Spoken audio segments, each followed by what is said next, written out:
రోడ్డుపై చనిపోయిన కాకిని చూస్తే ఆ కష్టం తప్పదంట.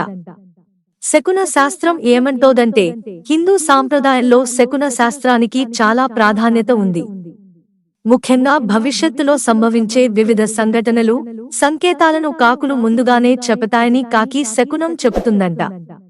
శకున శాస్త్రం ప్రకారం ఇంటి పైకప్పు లేదా పైకప్పు మీద కాకులు వాలడం శుభ పరిణామంగా పరిగణించబడుతుంది.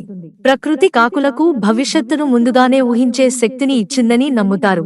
కాకి ఒక పాత్రలో నీరు తాగడాన్ని మీరు చూసినట్లయితే అది చాలా శుభప్రదమని చెప్పొచ్చు. మీరు సమీప భవిష్యత్తులో బాగా డబ్బు సంపాదించబోతున్నారని లేదా మీరు ఏదైనా పనిలో గొప్ప విజయాన్ని పొందబోతున్నారనే దానికి అది సంకేతం. శకున శాస్త్రం ప్రకారం రెండు కాకులు తమలో తాము పోట్లాడటం వంటి దృశ్యాలను మీరు చూస్తే అది అశుభంగా చెబుతుంటారు. దీని కారణంగా అంటే ఆ ఇంటి యజమానికి త్వరలో కష్టాలు తప్పవన్నమాట. ఆ వ్యక్తి ఆర్థిక సంక్షోభంలో మునిగిపోతాడు లేదా ఇంట్లో విషాదం అలుముకోవచ్చు అంటుంటారు.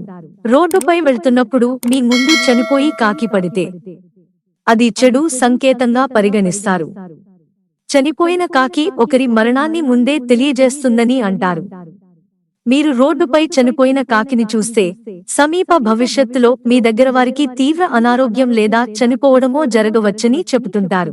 అంతేకాదు కాకిని శనీశ్వరుని వాహనంగా పరిగణిస్తారు.